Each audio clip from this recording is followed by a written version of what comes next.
Oke, baik. Selamat malam teman-teman semuanya.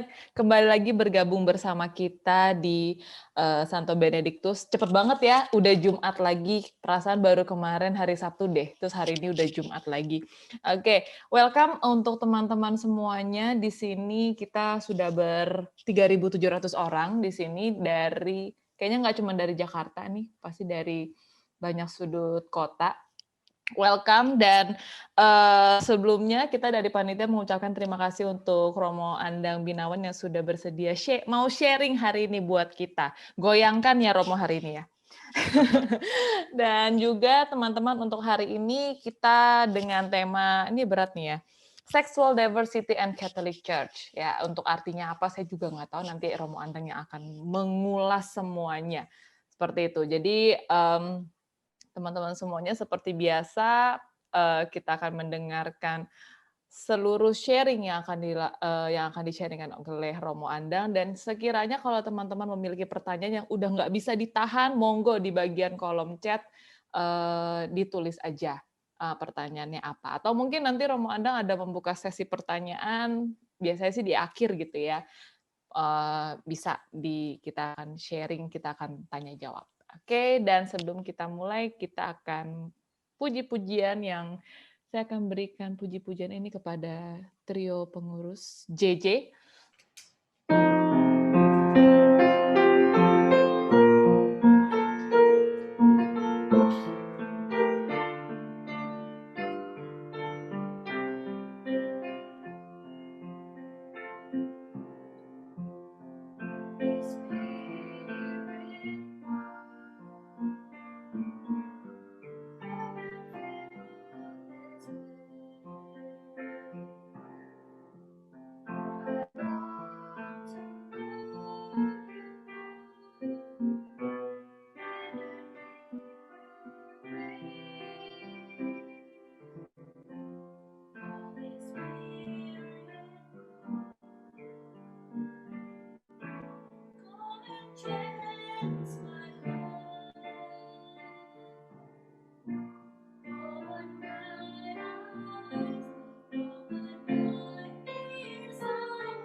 Mari bersatu dalam doa, dalam nama Bapa dan Putra dan Roh Kudus. Amin.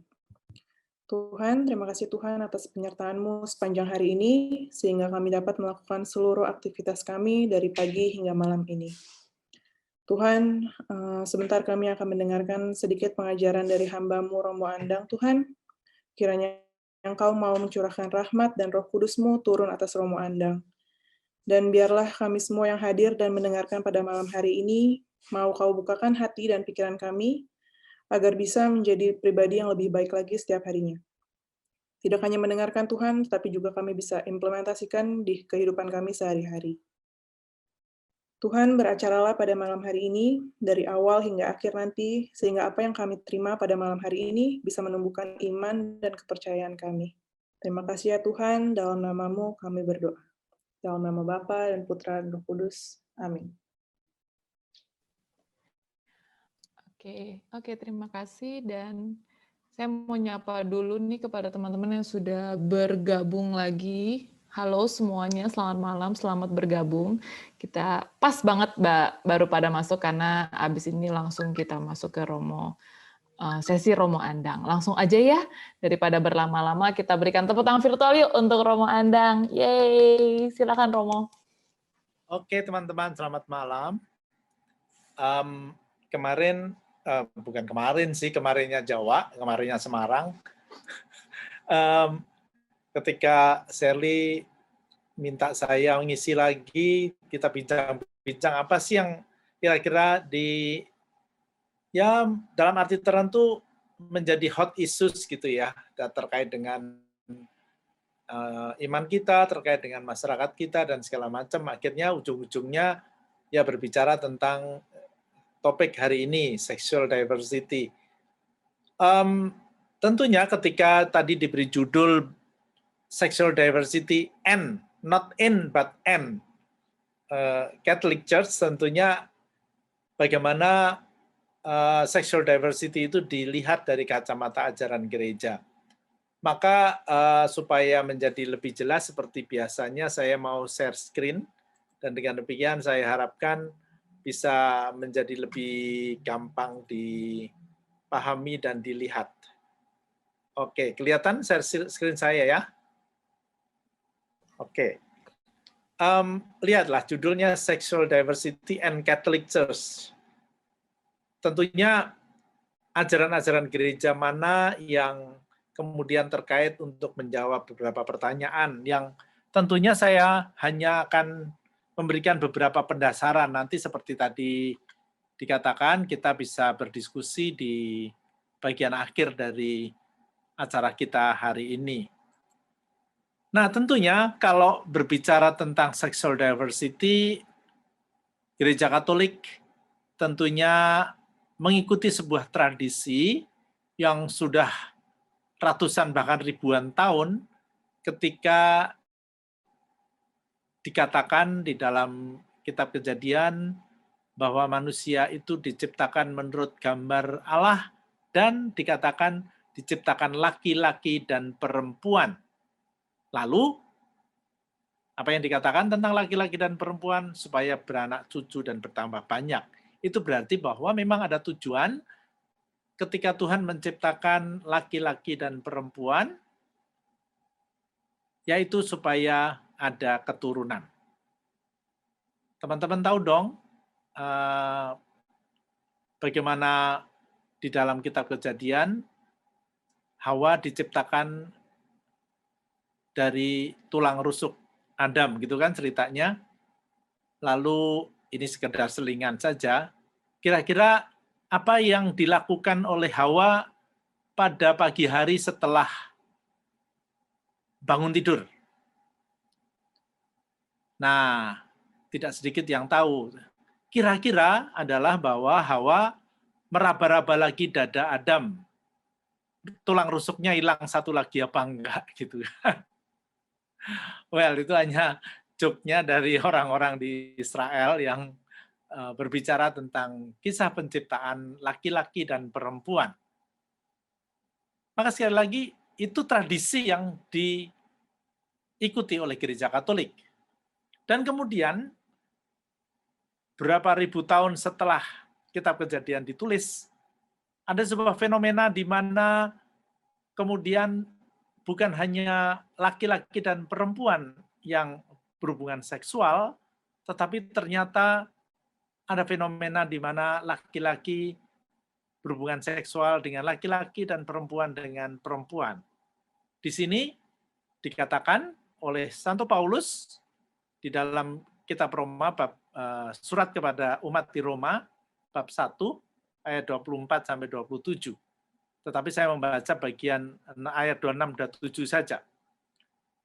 Allah menyerahkan kepada hawa nafsu yang memalukan, sebab istri-istri mereka menggantikan persetubuhan yang wajar dengan yang tak wajar. Demikian juga, suami-suami meninggalkan persetubuhan yang wajar dengan istri mereka dan menyala-nyala dalam birahi mereka seorang terhadap yang lain, sehingga mereka melakukan kemesuman. Laki-laki dengan laki-laki, dan karena itu mereka menerima dalam diri mereka balasan yang setimpal untuk kesesatan mereka. Nah, ini tradisi yang diikuti Gereja Katolik yang dalam arti tertentu kemudian mengharamkan hubungan seksual sejenis, yaitu laki-laki dengan laki-laki dan perempuan dengan perempuan. Salah satu argumentasinya adalah apa yang tadi dikatakan, bahwa laki-laki dan perempuan diciptakan untuk mendapatkan keturunan. Maka kalau hubungan seksual itu tidak mendapatkan keturunan, ya lalu salah satunya tentu saja tidak direstui Tuhan. Kira-kira logika sederhananya seperti itu. Nah, saya mulai atau bertolak dari tradisi ini yang didasari oleh ayat-ayat ini. Tetapi nanti akan kita lihat bahwa tentunya tidak berarti bahwa ada perubahan, tapi toh mulai ada beberapa perkembangan. Nah, kalau kemudian Gereja Katolik mempunyai tradisi seperti itu, apakah Gereja Katolik ikut di dalam demo yang pernah terjadi seperti ditulis di sini poster-posternya, tolak lesbian and gay, gitu kan? Nah, ini di kebetulan demonya di Boyolali. Ada yang tahu Boyolali? Nggak jauh dari Semarang sih, cuma 60 kilo dari Semarang. Well, anyway, apakah Gereja Katolik seperti ini? Kita tentu saja mengatakan enggak. Tetapi kalau enggak, apakah seperti ini? Berarti kita mendukung mereka. Mendukung, kalau di Sydney, ada teman dari Sydney, nanti sebentar lagi bulan depan pasti akan ramai. Apa itu? Mardi Gras. Nah, sedikit cerita saja, ini nggak ada kaitan langsung dengan topik kita, tetapi hanya sekedar pengetahuan kecil. Mardi Gras yang di Sydney itu sebenarnya yang dikenal sebagai tanda petik karnavalnya kaum gay dan lesbian LGBT, itu sebenarnya mengambil Mardi Gras yang ada di Eropa. Mardi Gras adalah tanda petik pesta pada hari Selasa. Mengapa Selasa? Itu sebelum Rabu Abu. Jadi sebenarnya Mardi Gras dengan karnaval itu sama. Karnaval itu bukan arak-arakan, tapi karnaval itu karnevale, artinya selamat tinggal daging. Maka lalu karnaval yang terkenal ya sebenarnya pesta pora yang ada di Brasil dan di Eropa Latin Amerika. Nah, hanya sekedar ilustrasi saja bahwa itu Mardi Gras yang ada di Sydney itu tanda petik penyelewengan dari semangat Mardi Gras yang sebenarnya dibangun untuk, seperti tadi saya katakan, selamat tinggal daging sebelum Rabu Abu dan masa puasa. Well, anyway, apakah kita mau mendukung mereka seperti yang ada di sini? Nah, ada dua pertanyaan tentunya. Pertanyaan itu sedikit ekstrim memang. Satunya ekstrim kanan, satunya ekstrim kiri. Tentunya Gereja Katolik mengambil posisi di tengah. Maka di tengah itu apa? Nanti akan saya tunjukkan. Tapi sebelum itu, kita harus memahami bahwa yang namanya sexual diversity itu sangat terkait dengan apa yang nanti akan kita lihat terkait dengan orientasi seksual dan juga biological sex dan juga expression dan serta gender tentunya. Nah, di dalam segala macam kompleksitas dari seksualitas manusia yang sekarang ini terkenal kan istilah-istilah seperti LGBTQIA. Apa itu? Kok ada QIA? Maka di sini ada kepanjangannya lesbian, gay, bisexual, transgender, queer, intersex, and asexuality. Nah, sebenarnya istilah-istilah ini mau menunjukkan betapa bahwa ternyata di dalam masyarakat kita itu ada berbagai macam varian. Dengan kata lain, tidak ada yang namanya pure laki-laki dan pure perempuan. Dan di antara itu ada segala macam variannya seperti yang ditunjukkan di sini, meskipun di sini ada kategori yang berbeda, yaitu misalnya transgender itu bukan terkait langsung dengan orientasi seksual, tapi terkait dengan ekspresi seksual, di mana seorang yang gender adalah identitas seksual yang dilekatkan oleh keluarga dan masyarakat yang tidak sesuai dengan dirinya sendiri. Maka lalu kemudian gampangnya seorang laki-laki ketika atau bayi yang kemudian ada penisnya, lalu spontan maka dianggap laki-laki. Dibelikan baju laki-laki, diberikan mainan laki-laki, dipotong pendek rambutnya, dan segala macam. Nah, itu gender. Tapi ternyata di dalam kenyataan ada orang-orang yang secara psikologis lebih merasa sebagai perempuan dan hormonal sebagai perempuan daripada laki-laki. Memang dia punya penis, tetapi ternyata hormonnya lebih cenderung ke perempuan. Bagaimana ini? Nah, itulah yang sering menjadi problem. Transgender itu dalam arti tertentu waria juga masuk dalam konteks transgender. Atau kalau mereka yang sekarang ini aktif di waria menyebut diri transpuan. Jadi mereka laki-laki tapi kemudian lebih merasa sebagai perempuan, maka memakai pakaian-pakaian dan berpenampilan perempuan. Itu transpuan, sama. Nah, queer adalah mereka yang bertanya-tanya tentang dirinya sendiri. Intersex adalah mereka yang bisa bolak-balik. Sementara asexuality ada juga yang tidak merasa bahwa tidak laki-laki dan tidak perempuan. Termasuk orientasi seksualnya. Artinya tidak tertarik pada laki-laki dan tidak tertarik pada perempuan. Nah, ini sekali lagi, ketika ada plus di sebelah kanan, LGBTQIA+, itu berarti varian itu bisa lebih banyak lagi. Nah, yang akan banyak diperbincangkan sebenarnya atau menjadi masalah dalam arti bagaimana memahami dan menyikapinya adalah yang terkait dengan orientasi seksual, yaitu lesbian, gay, bisexual, dan asexuality. Aseksual sebenarnya lebih tepat. Nah, apa itu? Mari kita lihat bahwa ternyata di dalam pendekatan psikologi yang baru, manusia itu dibedakan dalam beberapa seksualitas manusia, itu dibedakan di dalam 4 kategori, yaitu gender identity, seperti tadi saya katakan, ketika dia punya penis, maka dia dianggap laki-laki, yang tidak punya penis dianggap perempuan. Nah, sementara yang tampak adalah hanya kenampakan spontan saja. Sementara tidak sedikit laki-laki yang tanda petik penisnya terlalu kecil sehingga tersembunyi, tetapi hormonal dia laki-laki, cuma orang tidak melihat bahwa ada penis, maka lalu disebut perempuan. Demikian juga sebaliknya. Nah, itulah yang namanya gender identity, yang dilekatkan atau diberikan oleh orang tua, keluarga, dan masyarakatnya. Gender identity. Sementara sexual orientation adalah sesuatu yang lebih terkait dengan hormonal.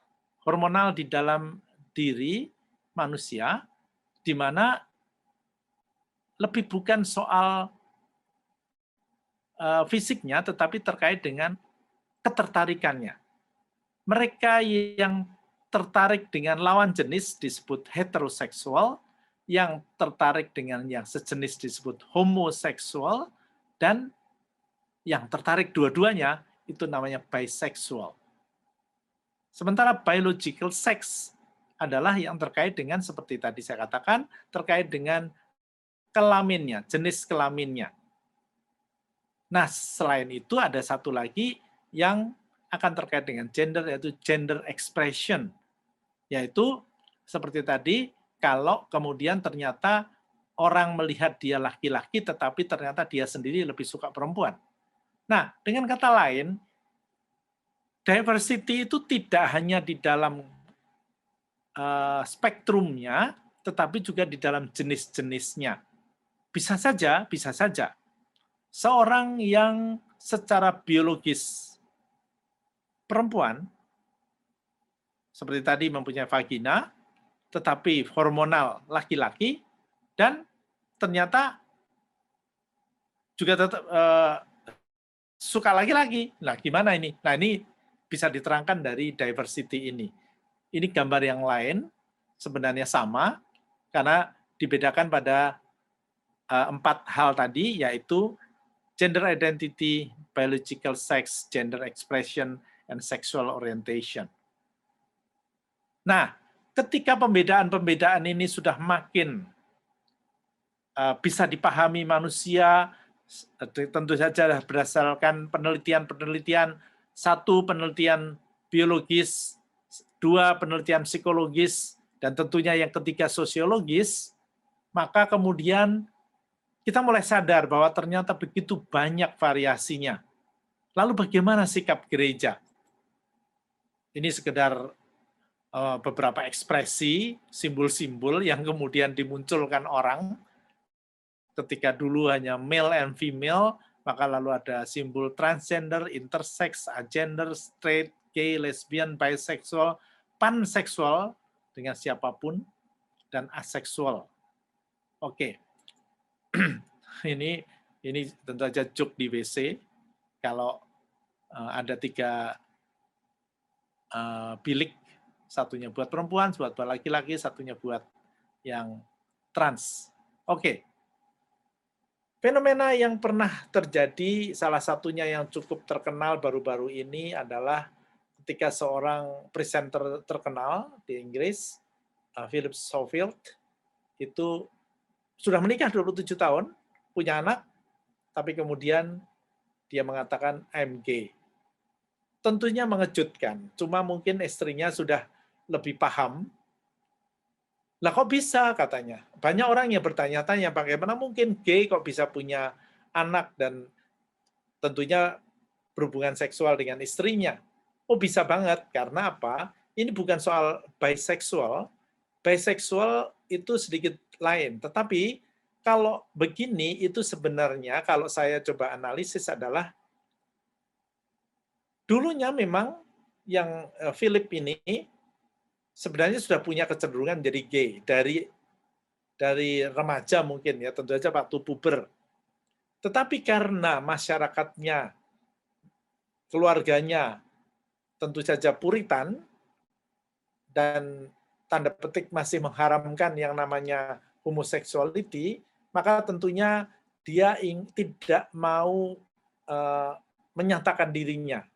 Maka dia menikah dan berusaha menjadi laki-laki.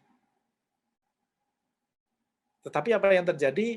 Ya ternyata pada akhirnya tidak bisa menyembunyikan orientasi seksualnya itu pada akhirnya.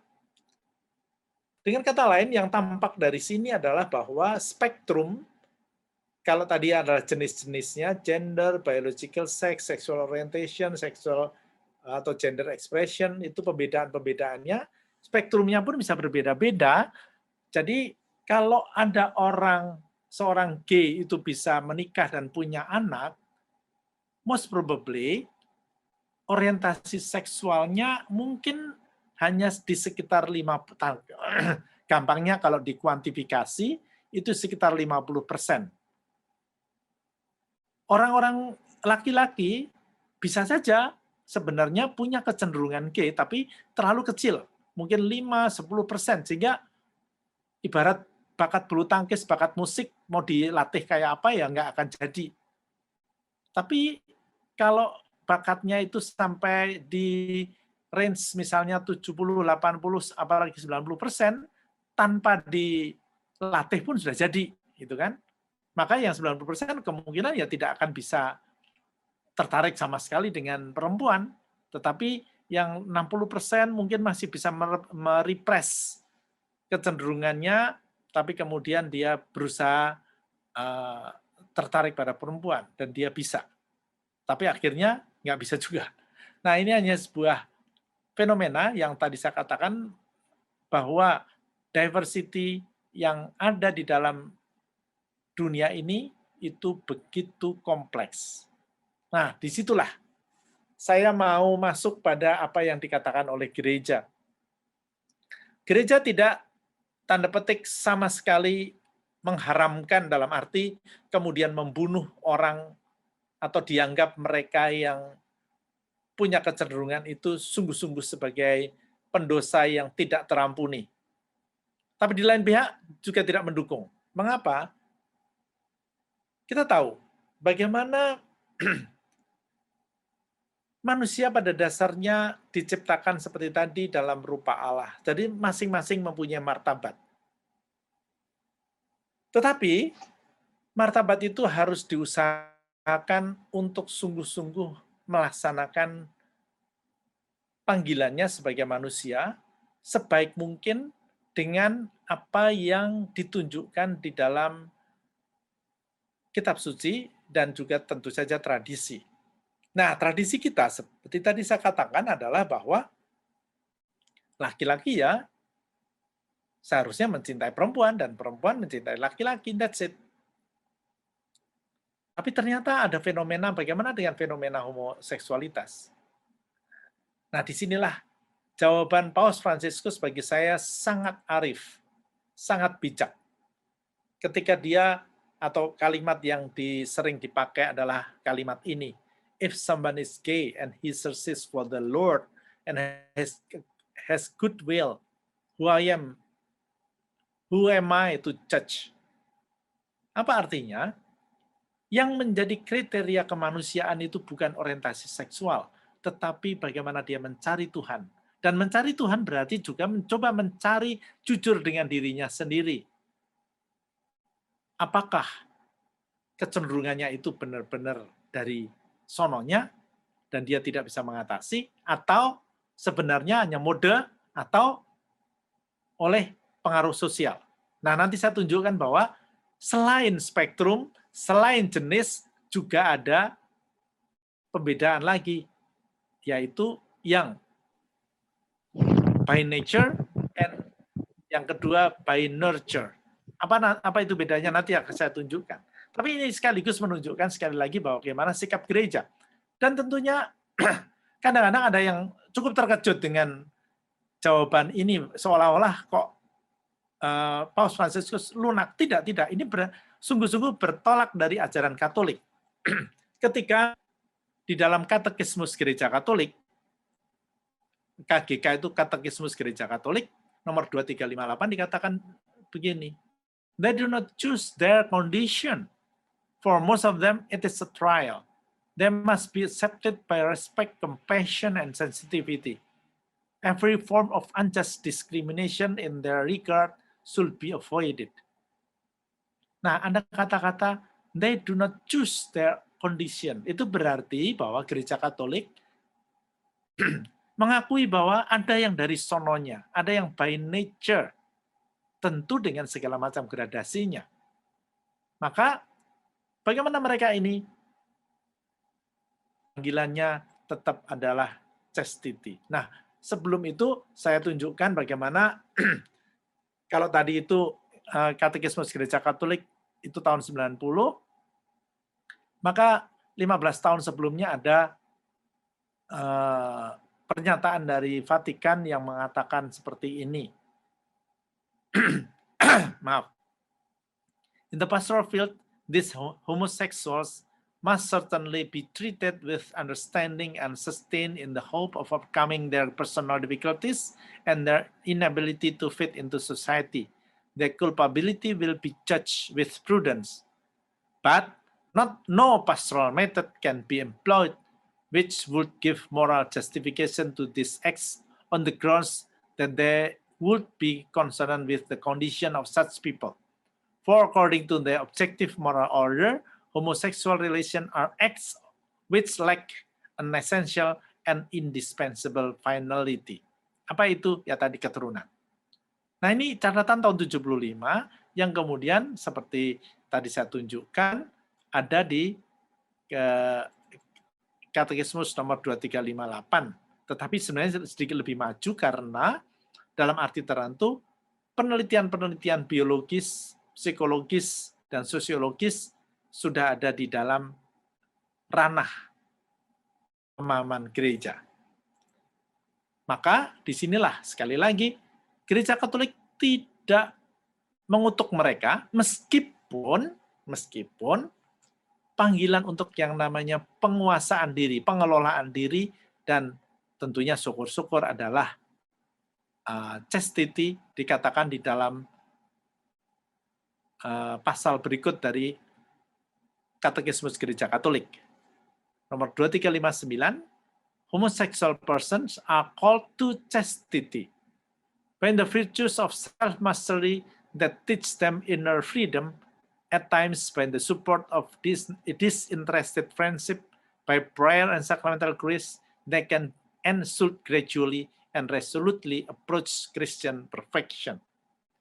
Nah, panggilan itulah yang sebenarnya diajarkan oleh Gereja Katolik. Tapi sekali lagi di sini ada yang namanya gradually. Self-mastery itu adalah sesuatu yang sebenarnya tidak hanya untuk homoseksual, tapi untuk siapapun. Self-mastery, penguasaan diri. Itu menjadi salah satu penting untuk suami, untuk istri, untuk yang jomblo, untuk para selibater, semua. Nah, itu yang kemudian dalam arti tertentu dikembangkan, dikembangkan juga oleh para para uskup di Amerika ketika mengatakan seperti ini. Saya nggak bisa baca. Wait.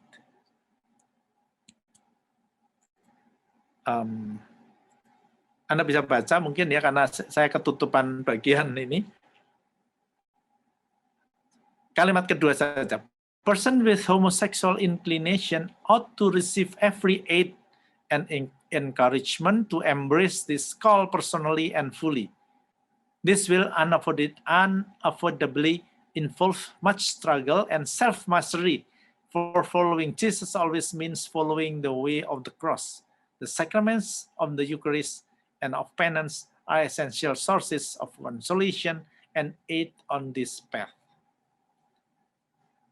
Sekali lagi, para uskup di Amerika melihat bagaimana perjuangan homoseksual tentunya tidak gampang, tetapi toh harus kita dampingi. Nah, kembali, sexual diversity itu mulai kita bicarakan sedikit lebih fokus pada yang namanya homoseksual. Karena sebenarnya dalam arti tertentu yang lain-lain relatif lebih mudah dihandle. Ini adalah paling banyak dibicarakan. Nah, inilah. Jadi dengan kata lain, Gereja Katolik agak pada posisi lebih di medium, di tengah. Karena mengapa di tengah? Begini. Ada sekelompok orang atau bahkan ilmuwan dan juga beberapa ajaran dari agama yang mengatakan bahwa homoseksuality itu semuanya hanya nurture, hanya culture, hanya pengaruh orang, jadi harus bisa disembuhkan, bisa ya tadi tanda petik disembuhkan itu dikembalikan. Laki-laki harus kembali kepada laki-laki yang menyukai perempuan, dan perempuan dikembalikan ke perempuan yang suka laki-laki. Karena mengira bahwa itu semua, atau memandang bahwa itu karena pengaruh sosial saja. Itu namanya by nurture. Maka lalu bisa tanda petik bisa disembuhkan. Sebaliknya, yang by nature mengatakan ya semuanya udah dari sononya. Jadi nggak bisa disembuhkan dan nggak perlu disembuhkan, ya ikuti aja nature. Kalau gay ya biarin jadi gay, lesbian biarin jadi lesbian. Kalau nggak punya ketertarikan sama sekali ya biarin aja gitu kan. Nah, ini by nature. Nah, Gereja Katolik tentunya ketika tadi saya katakan melihat dan mempelajari betapa kompleks yang namanya sexual diversity, maka sebenarnya ada dynamic atau dinamika antara nature and nurture. Seperti tadi saya katakan bahwa andai kata tanda petik bakat homoseksualnya itu hanya 10%, tetapi kemudian dimasukkan ke orang-orang yang juga homoseksual, ya kemungkinan jadinya sebenarnya relatif kecil, probability-nya kecil. Maka itu tadi kalau yang 50% atau bahkan 70% dimasukkan sedikit aja udah ya ikut jadi.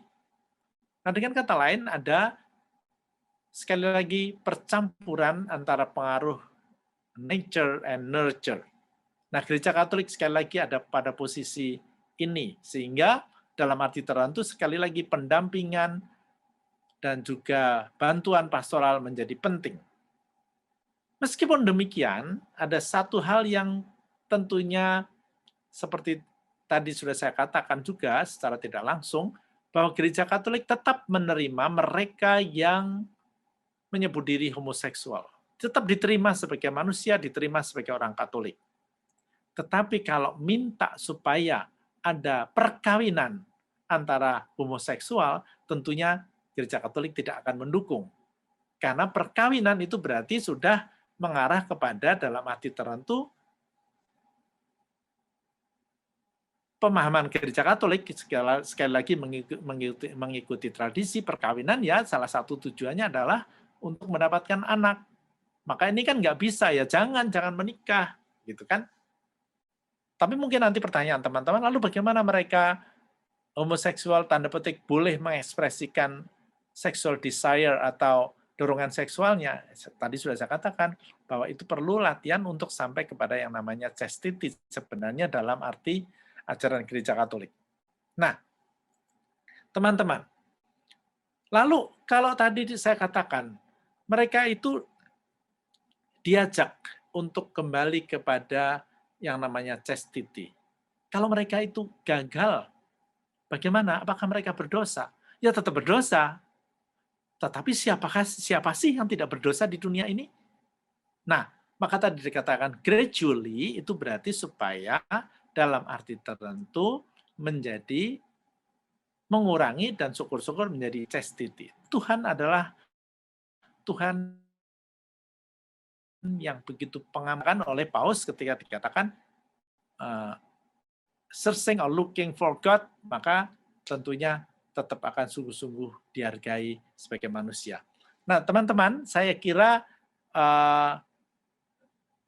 sharing saya sampai di situ dulu deh. Nanti kalau ada sharing, ada pertanyaan atau sanggahan, itu akan menjadi lebih menarik. Saya cukupkan sekian.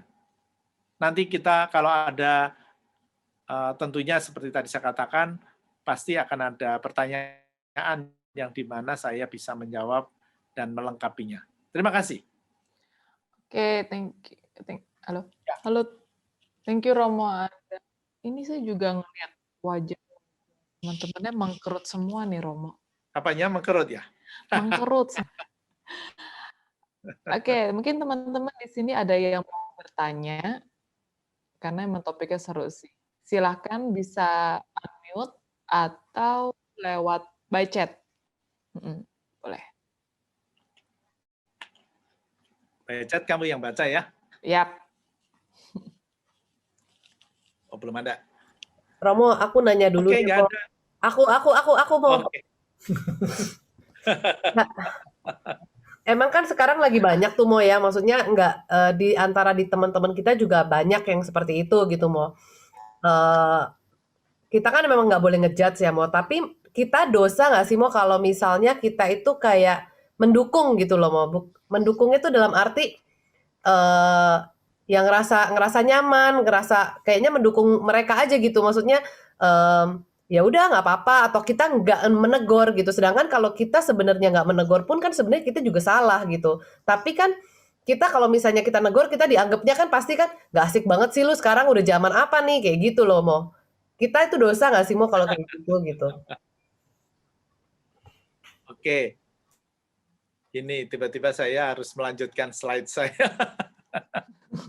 Gini, saya kira begini, betul bahwa kita tetap harus menerima teman. Nah, ini saya kira apa yang dikatakan oleh Uskup-Uskup Amerika menjadi hal yang cukup bisa memberikan wawasan lah untuk kita. Di sini dikatakan always our children, advice to parents, tapi itu juga advice untuk kita semua. Yang pertama adalah first, don't break off contact, don't reject your child.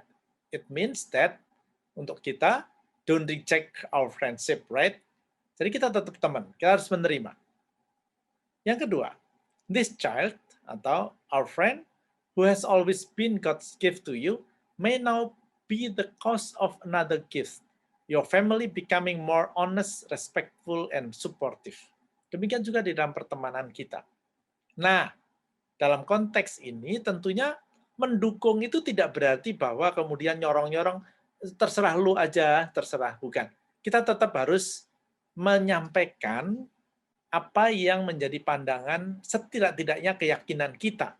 Kalau toh bukan dalam arti tertentu blatantly keyakinan gereja. Tapi artinya apa?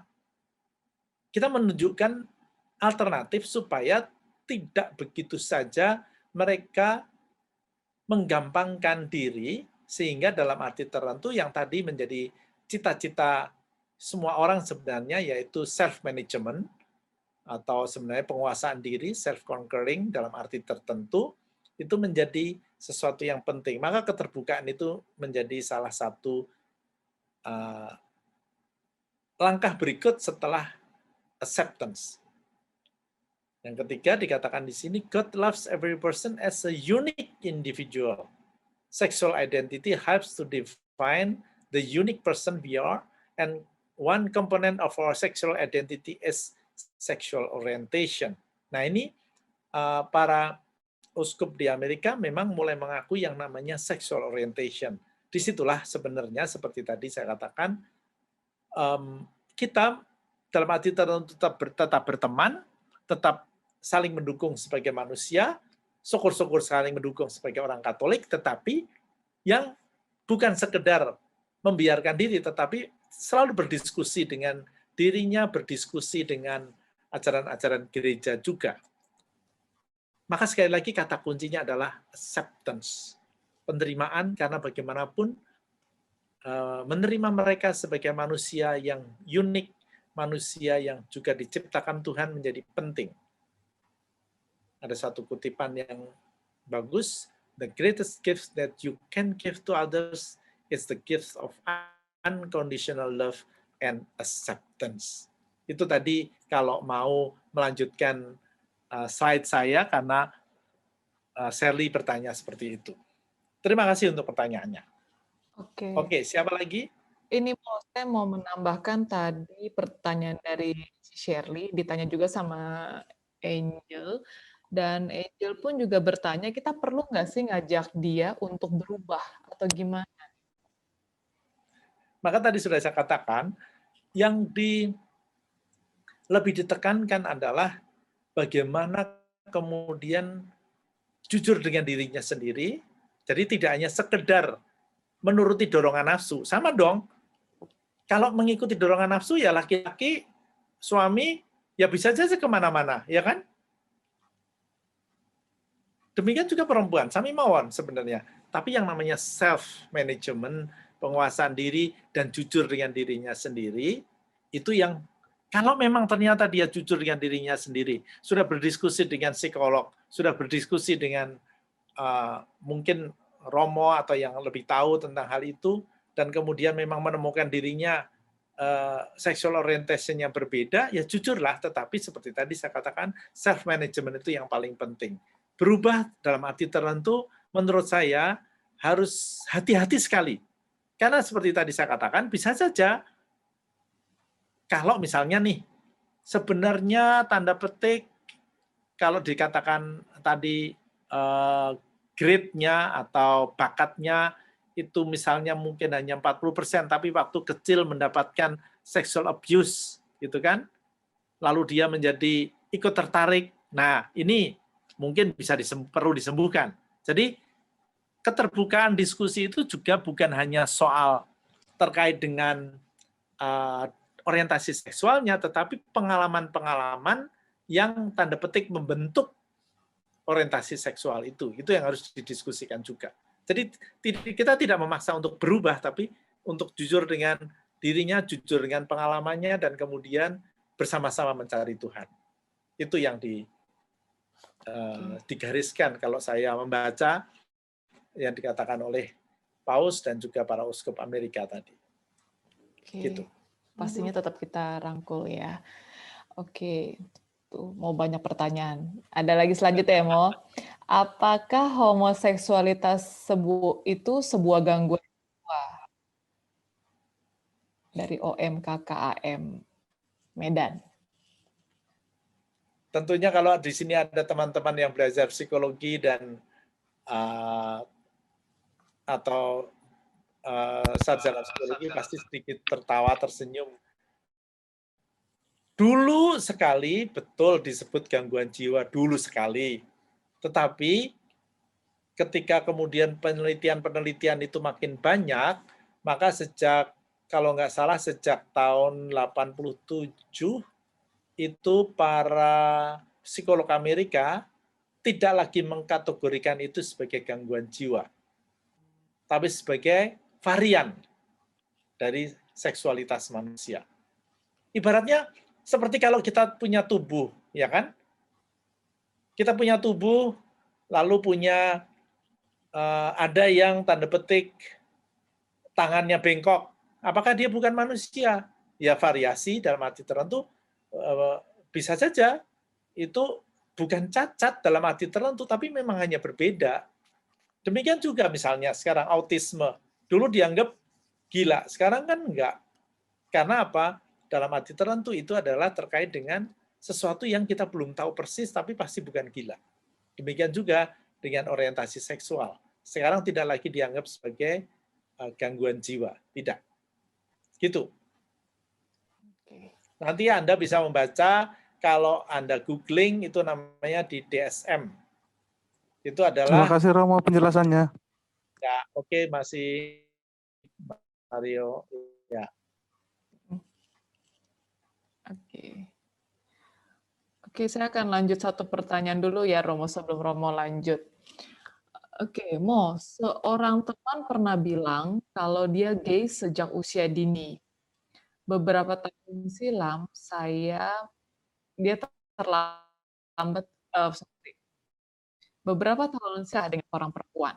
Yang mengaku gay ini Katolik, dan saya sama sekali tidak mengikuti dia atau tidaknya dalam kursus persiapan perkawinan. Hal semacam ini apakah bisa menjadi faktor pembatalan perkawinan di kemudian hari? Atau mungkinkah sakramen pertobatan itu menobatkan gay yang selanjutnya menjadi jalan bagi sakramen perkawinan dengan lawan jenis? Nah, seperti tadi saya katakan bahwa yang namanya orientasi seksual itu kan spektrumnya katakanlah dari 1 sampai 99, ya kan? Mungkin pada waktu dia remaja, dia merasakan ketertarikan pada sesama jenis. Tetapi ketika sudah makin dewasa, bukan tidak mungkin itu bisa berubah sebenarnya. Ya seperti tadi, tergantung grade-nya atau spektrumnya. Maka ketika dia bisa menikah, sebenarnya akhirnya apakah dalam arti tertentu itu bisa menjadi dasar pembatalan? Ya tergantung case-nya, karena case-nya juga sekali lagi macam dia benar-benar gay. Ya kan, benar-benar gay, ada bukti-buktinya.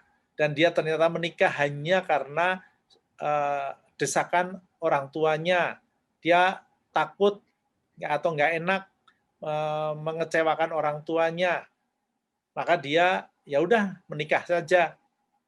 Ya kan ada yang seperti itu. Nah, atau ada yang coba-coba, siapa tahu kalau kemudian punya istri lalu bisa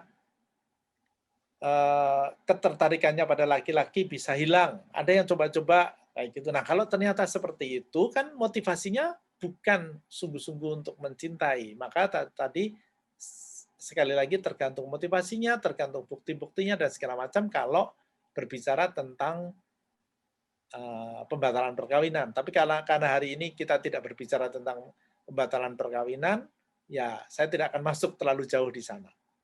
Gitu. Oke. Oke, Mo, karena ini menarik, saya lanjutin pertanyaan selanjutnya dulu karena masih berkesinambungan.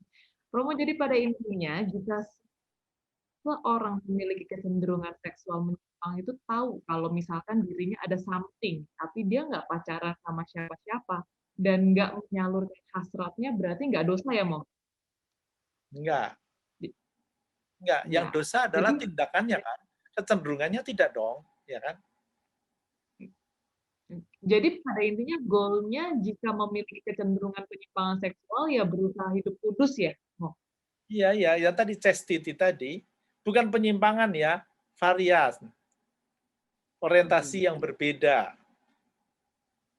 Kalau ada penyimpangan nanti ada penyampingan. Oke. Oke, ini Itu aja. cuma beda kata kerja itu doang ya, Mo ya. Ya. Oke. Oke. Romo, bagaimana membentengi anak suami terhadap penyakit ini? Gimana? Membentengi apa? Membentengi anak suami terhadap penyakit ini. Oh, kok ada suami segala? Iya, ini saya mendapatkan pertanyaan dari DM. Mungkin yang DM boleh didetailin dulu Oh, ya. anak garis miring suami atau anak suami? Anak koma suami. Oh, anak koma suami. Anak suami kan bisa saja anak bawaan suami atau oke, anyway. Kalau tadi satu yang harus saya berikan disclaimer lebih dahulu, kembali saya ulang, bukan penyakit, ya. Jadi tidak dalam arti tertentu membentengi dalam arti kemudian seperti virus corona, bukan. Tetapi ya tadi memberikan pemahaman-pemahaman tentang pendidikan seksualitas yang benar. Pendidikan seksualitas yang benar itu maksud saya yang sesuai dengan ajaran Gereja Katolik. Bagaimana seperti tadi saya katakan bahwa laki-laki dalam arti tertentu mengarah untuk menjadi seorang bapak dan segala macam, pemahaman-pemahaman tentang apa itu pembedaan-pembedaan yang tadi saya katakan, itu gender itu apa, orientasi seksual itu apa, biological sex itu apa, supaya menjadi lebih paham aja. Nah, tentunya yang dimaksud mungkin juga adalah bagaimana supaya tidak sampai masuk di dalam pergaulan. Nah, memang salah satu sumber dari yang namanya by nurture adalah pergaulan. Nah, ini memang tentu saja tidak gampang. Apalagi sekarang pergaulan itu tidak hanya pergaulan fisik, bukan, tapi juga pergaulan virtual. Nah, pergaulan virtual sudah nggak bisa dikontrol lagi atau sangat susah dikontrol. Maka kembali apa yang tadi saya katakan, ya pemahaman-pemahaman itu diharapkan menjadi dasar supaya dengan demikian kita bisa lebih paham tentang siapa diri kita dan juga anak kita, termasuk suami. Tapi kalau sekali lagi, kalau suami, ya seharusnya 80% ya hetero kan, 80%. Kalau yang 20% ternyata bahwa dia homo, ya sebenarnya sudah, kalau yang kuat sudah di awal-awal tahun pasti bubar. Kalau yang tidak terlalu kuat seperti tadi Philip, itu 27 tahun baru berani ngomong, misalnya. Jadi dalam arti terus sekali lagi, ya bagaimana kita lebih mengolah dari memperkuat pemahaman diri dan juga kekuatan diri saja. Jadi bukan soal penyakit yang harus dibentengi dalam arti tertentu ya. Oke, semoga sudah menjawab ya. Dan sebelum saya lanjut pertanyaan selanjutnya, saya mau ngajak teman-teman buat nyalain kamera dong. Ini yang kamera cuman saya sama Romo Andang doang. Krik-krik berasa berdua doang nih. Oke, nah kan ganteng cakep semua gitu ya. Oke, thank you sudah menyalakan kamera. Saya lanjut ya, ini pertanyaannya banyak dan seru banget. Jadi Romo udah nggak usah pakai PowerPoint mau.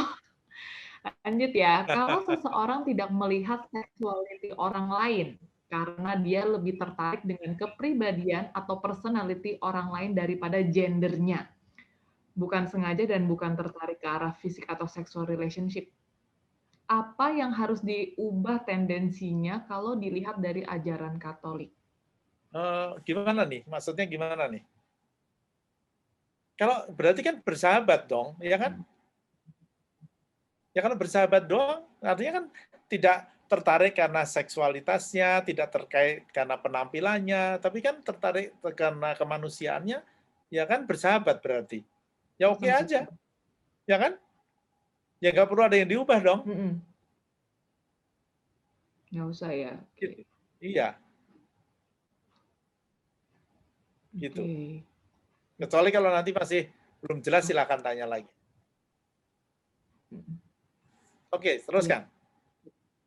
Terus ya, Romo, kalau misalkan seperti yang terjadi pada pembawa acara This Morning sudah menikah begitu lama, tahu-tahu suaminya ngaku gay, bagaimana si istrinya harus bersikap tetap mempertahankan pernikahan seperti isi janji nikah? Atau bagaimana diasumsikan terjadi pada pasangan Katolik?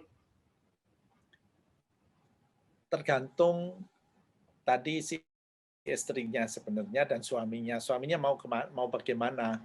Kalau ternyata masih mau tetap serumah dan tetap dalam arti tertentu tetap saling menghormati sebagai suami istri tetapi tidak ada hubungan seksual lagi, ya boleh saja. Tetapi kalau ternyata suaminya yang pergi, istrinya ya dalam arti tertentu ya bisa saja kalau memang suaminya yang pergi ya dia mau bagaimana, ya kan? Kalau sudah 27 tahun ya artinya kan sudah di atas 50 tahun usianya. Ya sudahlah, teruskan saja sebagai single gitu kan. Menurut saya loh ya. Kalau sudah di atas 50 tahun. Gitu.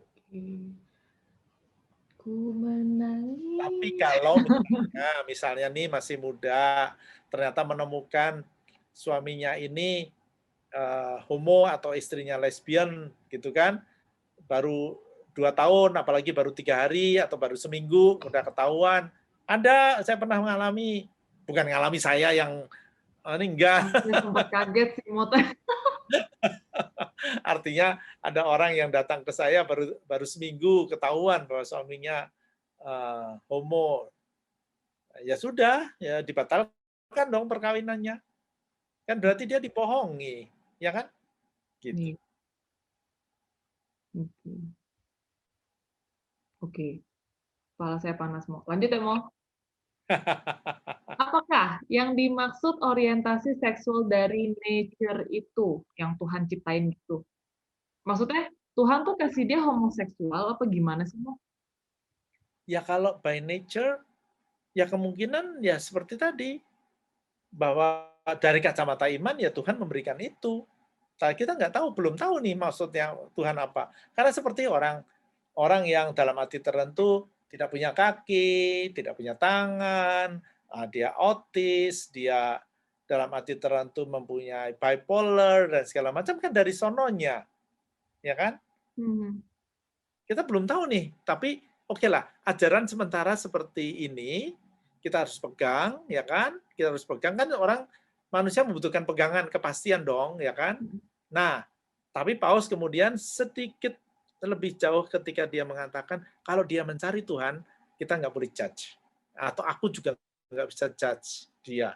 Tapi mari kita bersama-sama mencari Tuhan. Nah, kata mencari inilah yang tadi saya katakan menjadi proses terus-menerus supaya ada diskusi, ada dialog, bukan hanya antara mereka yang punya orientasi sosial yang berbeda dengan kita, tetapi juga dengan para ilmuwan, dengan para sosiolog, dan segala macam yang tentunya nanti kita akan lebih bisa memahami sebenarnya kehendak Tuhan itu ada di mana.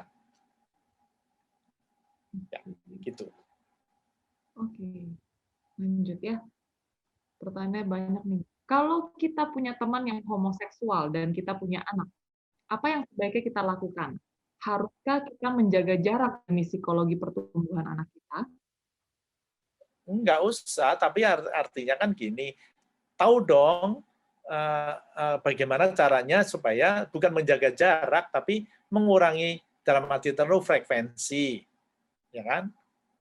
Saya pernah punya teman juga, seorang yang jelas-jelas homo, tapi kebetulan anaknya perempuan, jadi ya dalam arti tertentu tidak akan terlalu banyak mengganggu. Tapi kalau ternyata homo ini sekaligus pedofilia, yang suka anak, maksudnya yang lebih banyak suka sejenis dan lagi, terutama anak-anak, itu kan pedofilia namanya, maka itu juga harus hati-hati, ambil jarak dong. Kalau gitu kan pasti akan mengganggu dalam arti tertentu supaya tidak ya pertumbuhan anaknya tidak terganggu.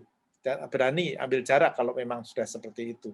Pedofilia, kalau pedofilia sudah masuk pada perkara kelainan psikologis, tapi kalau orientasi seksual tidak. Tapi kalau pedofilia kan dalam arti tertentu sukanya adalah yang anak-anak. Demikian juga misalnya eksibisionis, mendapatkan kepuasan seksual dengan menunjukkan alat kelamin misalnya, itu kan kelainan psikologis. Jadi memang harus dilihat secara lebih jeli di mana, dan tentu saja seperti tadi didialogkan bagaimana itu dulu terjadi dan segala macam. Jadi tidak serta-merta begitu saja judgement, oh kamu pasti akan mengganggu anakku, pasti tidak. Ya. Oke. Romo mau nanya lagi, selain KGK peraturan atau hukum Katolik, mana yang melarang keras homoseksual? Tolong dijawab Romo Andang. Mario OMK, KAM. Yang homoseksual tadi, yang kita bertolak dari apa yang dikatakan Santo Paulus di dalam suratnya kepada umat di Roma bab 1 tadi, tapi yang itu harus dibedakan antara namanya tindakan dan orientasi seksual atau kecenderungan. Kalau orang hanya punya kecenderungan, sama seperti saya punya kecenderungan heteroseksual, lewat tertarik pada perempuan, ya wajar dong, ya kan? Tapi kalau tidak melakukan, tidak mengikuti, tidak menuruti kecenderungan itu, ya sudah nggak apa-apa, bagus gitu kan. Yang salah adalah kalau kemudian mengikuti kecenderungan itu dan terjadi yang namanya sexual act, atau bukan sister act, tapi tindakan-tindakan seksual. Itu yang menurut Gereja Katolik harus jelas-jelas dibedakan antara kecenderungan dan hubungan seksual. Ya. Itu. Terima kasih, Romo. Ya. Oke, ini ada lagi membetengi. Oke. Bentar ya. Aku nanya lagi deh, Mo. Iya. Penasaran. Mo, sebenarnya kan kalau misalnya sekarang ini zaman homoseksual itu kan semakin lama semakin banyak. Dan sebenarnya kalau misalnya by nature itu kan sebenarnya hanya sedikit, Mo, paling nggak nyampe 10% gitu yang lahir di dunia ini by nature itu begitu gitu. Dan semakin lama ini kayak nular gitu, Mo, kayak virus sebenarnya kan, maksudnya jadi kayak teman saya gitu ya, Mo, dia itu tadinya normal, dia punya pacar normal gitu, sampai akhirnya ada cowok yang deketin dia gitu, sampai akhirnya dia bisa belok gitu, karena ya mungkin seperti Romo, dia mungkin ada ininya gitu, ada bibitnya lah gitu, tapi kebanyakan sekarang tuh begitu, Mo, jadi kayak virus, jadi nular-nular terus gitu. Nah, itu dengan kita menerima mereka, apakah itu bisa menjadikan excuse buat mereka untuk kayaknya tuh, oh gue diterima nih, jadi nggak apa-apa gitu loh. Makanya semakin lama kok jadinya semakin banyak. Apalagi sekarang mereka punya simbol pelangi lah, yang seolah-olah buat mereka, ya ini normal, ini biasa aja gitu. Padahal dulu kan nggak begitu, dan ini memang yang by nature aja tuh paling diantara itu yang by nature paling nggak nyampe 10% gitu loh, Mo. Jadi semuanya itu karena pergaulan gitu. Bahkan yang dulunya cowok maco banget aja tuh kayaknya bisa jadi kayak gitu loh. Mungkin apa karena mereka merasa mereka diterima di mana-mana gitu. Yang menjadikan ini semakin banyak gitu. Itu maksudnya bagaimana gereja Katolik itu menyikapinya, atau ada nggak gitu maksudnya kayak penyuluhan atau apalah gitu, mau maksudnya untuk menghindari ini semakin merebak gitu. Satu, bahwa itu menular itu tidak berarti menular seperti virus, tapi menular terkait dengan, bukan menular sebenarnya, tapi mempengaruhi terkait dengan apa yang tadi kamu katakan, betul, bahwa kalau memang dia sudah punya orientasi seksual, maka kemudian dia, ya mungkin tadi dia mungkin di grade 40 sampai 60 gitu ya. Jadi katakanlah dia 55 atau 50 bahkan. Maka dia ketika dulu keluarganya mendidik, dia menjadi seorang laki-laki pacaran dengan perempuan, masyarakatnya begitu, dan dia tidak berani atau berusaha untuk menjadi laki-laki, tapi kemudian gampangnya sakit hati pada perempuan, lalu didekati laki-laki, jadilah dia kemudian menjadi homo. Bisa saja seperti tadi saya katakan di dalam banyak kasus. Tetapi kembali, kalau pertanyaannya kita menerima lalu seolah-olah kemudian mereka menafsirkan tidak apa-apa, sebenarnya kalau kemudian, atau jawabannya adalah, kalau andai kata kita menolak, malah nanti semakin dalam arti tertentu akan makin tanda petik tidak ada mendapatkan pendampingan. Tapi yang kedua,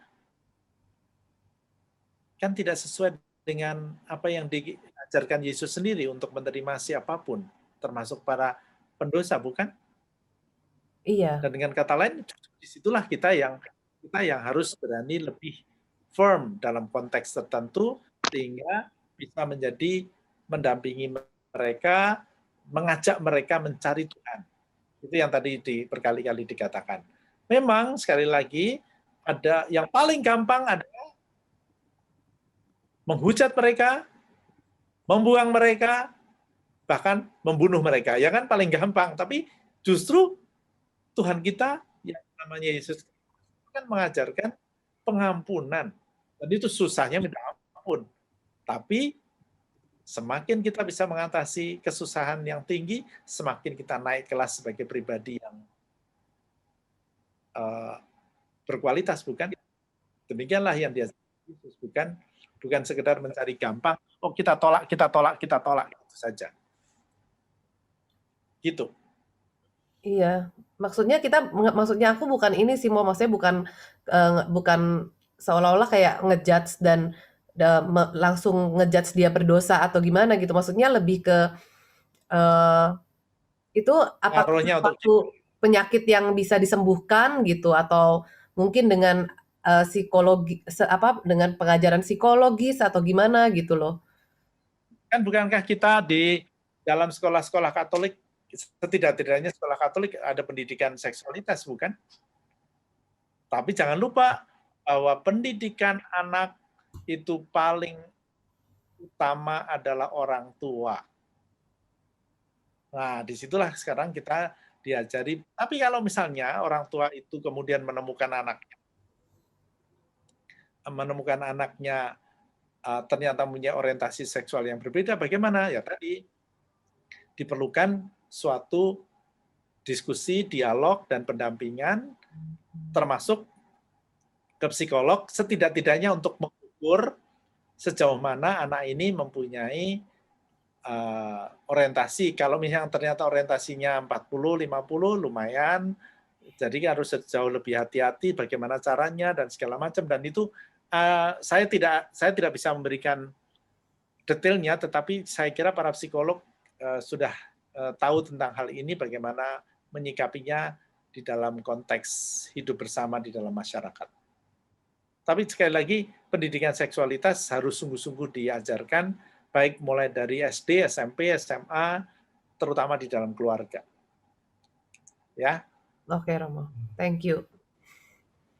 Romo, bagaimana Romo tipsnya biar bisa menerima mereka, namun tidak membenarkan? Bagaimana sih bisa mempraktekkan sungguh-sungguh love the sinners, hate the sins? Nah, tentu saja kita tetap bergaul, tetap berkegiatan, main, makan bersama, gitu kan? Tapi jangan tidur bersama. Tidur juga nggak apa-apa sih. Yang berdosa kan yang tidak tidur kan? Oke, enggak. Tapi artinya apa? Ya kita tetap menyapa mereka, tetapi seperti tadi kita menunjukkan sikap tegas kita, bahwa sesekali kita menyampaikan apa yang menjadi pandangan kita terkait ini. Kalau perlu diajak, kalau kemudian sudah cukup hubungannya cukup dekat, kan kita bisa berdiskusi. Terus terang saya punya beberapa teman yang tentu aja bukan Romo, yang juga yang sama, dan kami dalam arti tertentu saling menghormati, kadang-kadang ketemu, dan dia tahu ceramah-ceramah saya, dan kadang-kadang ya tanya, gimana? Ya, seperti tadi saya katakan, yang paling pokok adalah penguasaan diri. Penguasaan diri itu apa?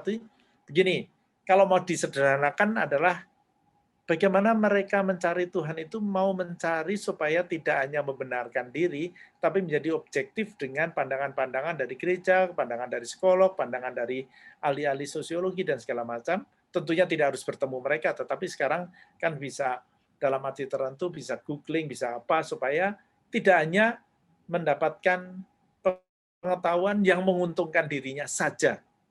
Nah, mencari Tuhan itu bisa diukur dengan secara gradual. Gampangnya begini. Orang yang dalam arti tertentu mengumbar nafsu, ya kan? Lalu bisa dengan siapa saja. Dengan siapapun bisa. Ke gym ketemu orang, pergi. Di hotel ketemu orang, lakukan. Bisa saja terjadi. Bahkan di Wisma Atlet ketemu pasien sama perawat, terjadi. Itu kan kemarin kejadian. Nah, itu berarti dengan siapa saja. Frekuensinya sesuka-sukanya. Nah, kan menjadi berbahaya juga untuk fisik, bukan?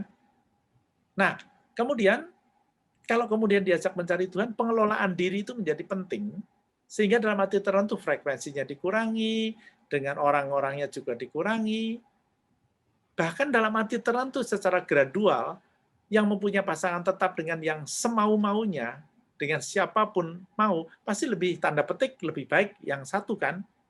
Nah, syukur-syukur kemudian dengan lebih disadari bahwa dia lebih mengelola diri, dan dengan demikian bisa lebih, dari kacamata Katolik tentunya, menguranginya dan menjadi seperti tadi, menjadi chastity, menjadi lebih murni di hadapan Tuhan.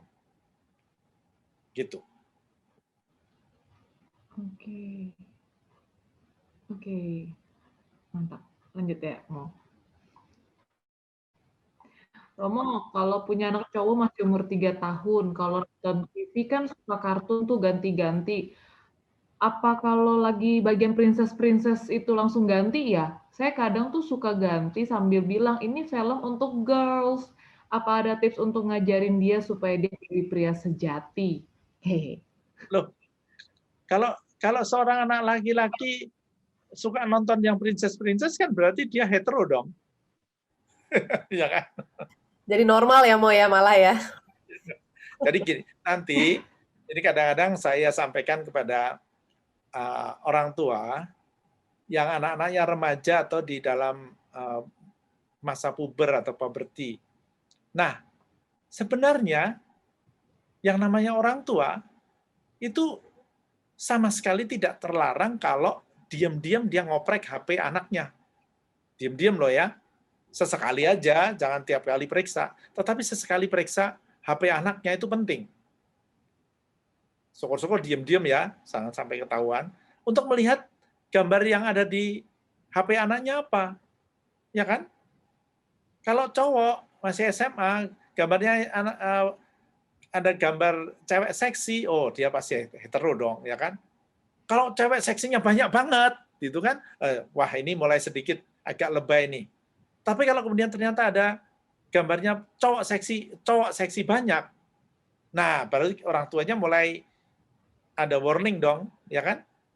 Nah, tentunya ini sekali lagi menjadi sekali indikasi supaya orang tua bisa mendampingi anaknya dengan lebih baik. Jadi bukan ini anak-anak dilatih mempunyai yang namanya privacy, betul banget. Tetapi kalau masih remaja, saya kira orang tua tetap punya hak untuk ngoprek HP atau komputer anaknya. Kan sebenarnya tidak terlalu sulit untuk melihat HP atau komputer anaknya, apa saja yang pernah di googling, apa saja yang pernah dilihat, dan segala macam. Itu. Anyway, kita sampai jam berapa ini nanti? Ini pertanyaan terakhir ya Romo ya, soalnya ngeliat matanya Romo udah begini nih Mo. Iya. Mending kita Udah kayak mata suami saya mau begini. Parah. Ya kalau ini memang sipit Mo. Nggak, kalau saya udah lahir dari lahir. Dari lahir. By nature, saya by nature. Oh. Yang Van yang terakhir bacain dong Van, kan biar happy kita. Yoi, oke. Dari MVM, terima kasih Romo Anda untuk sharing tentang sexual diversity and Catholic Church. Saya sudah beberapa kali mengikuti acara Romo tentang sexual diversity. Selalu memberikan pencerahan untuk merespon sexual diversity secara iman Katolik. Terima kasih tim Benedictus yang selalu bersemangat mencari tema-tema yang bagus-bagus. Yeay. Oh, MVM itu apa ya? Iya, MVM. Ayo, siapa nih? Coba ditongolkan wujudnya.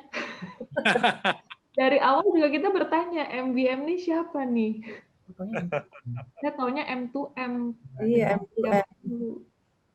Ini berarti lebih tinggi lagi dong. Iya, iya. M5M, not MVM, M5M. Romo, foto dulu boleh nggak mau baru doa penutup biar nggak pada kabur? Boleh dong. Oke, teman-teman, ayo kita nyalakan kamera. Di sini saya nunggu MVM nyalain kamera nih.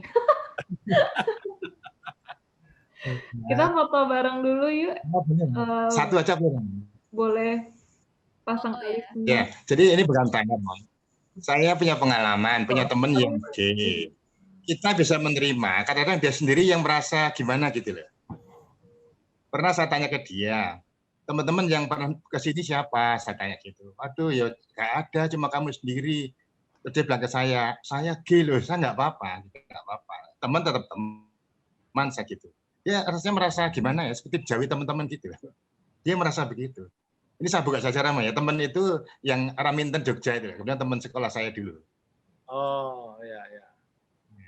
Dia merasa, aduh saya gay loh, nggak apa-apa, kita teman tetap teman, saya gitu kan. Itu Rama. Kadang yang bersangkutan jadi merasa gimana gitu loh. Kita bisa menerima, nggak masalah. Gitu Rama. Oke, terima kasih Pak sharingnya. Iya. Kita foto ya, Mo. Oke. Kamu yang foto deh, Ci, kok layarku kok nggak bisa banyak ya. Aku lupa caranya gimana. Kamu aja foto deh. Oke, yang foto siapa? Yang 1, 2, 3 siapa? Oke, jangan lupa di-unmute si Shirley tuh, Bang. Jadi 1, 2, 3 kita nggak denger. Iya, lupa. Kirain bener. udah di ini. Oke, siap ya. Smile yang paling indah. 1, 2. Oke, Lembar halaman kedua. berikut. Senyum terus ya. Sering nih. 1, 2. Satu lagi. Belum ketemu, Van. MVM, Van. Iya nih. 1, 2, 3. Ya. Oke. Romo, doa penutup dan berkat ya, Mo. Oke. Yuk, teman-teman sudah 9, 1,5 jam kita sudah berbincang-bincang. Mari kita akhiri dengan mohon berkat Tuhan. Dalam nama Bapa dan Putra dan Roh Kudus. Amin. Allah Bapa yang Maha Pengasih, kami bersyukur untuk segala rahmat kehidupan yang Kau berikan kepada kami. Segala rahmat yang juga membuat kami dapat menjalani hidup ini dengan sebaik-baiknya. Kami berharap bahwa kami mengikuti apa yang Kau tunjukkan, juga di dalam segala macam kompleksitas kehidupan yang kami alami, kami hadapi, termasuk segala macam kompleksitas seksualitas yang ada. Kami berharap Engkau senantiasa memberikan pikiran terang, kebijaksanaan, sehingga kami dapat menyikapi semuanya itu sebaik-baiknya, baik untuk diri kami sendiri, untuk keluarga kami, maupun juga untuk teman-teman kami. Bimbinglah kami dengan rahmat kebijaksanaan-Mu, bimbinglah kami dengan petunjuk-Mu, supaya kami dapat saling menjadi berkat dan dengan demikian memuliakan nama-Mu. Berilah kami juga istirahat yang baik pada malam hari ini, supaya besok pagi kami melanjutkan kehidupan untuk bertumbuh dan berbuah seperti yang Kau kehendaki. Maka untuk itu pula ya Tuhan, kuatkanlah kami dengan berkat-Mu sendiri, di dalam nama Bapa dan Putra dan Roh Amin. Kudus. Terima Amin. kasih banyak Anda. Selamat malam. Terima kasih. Oh, berkah dalam. Pengumuman, Terima kasih, Fat. Romo. Pengumuman. Berkah dalam, Mo. Silakan. Dalam Oke, nggak sabar untuk Jumat depan lagi. Jadi teman-teman, untuk hari ini kita sudah selesai. Terima kasih sudah bergabung. Terima kasih banget untuk Romo Anda. Kita berikan tepuk tangan virtual lagi dong buat Romo Anda untuk sharingnya untuk hari ini. Teman-teman jaga kesehatan dan jangan lupa terapkan 3M. Nggak tahu sekarang kayaknya sudah 5M ya. Yang pasti pakai masker, cuci tangan, rajin mandi, minum multivitamin.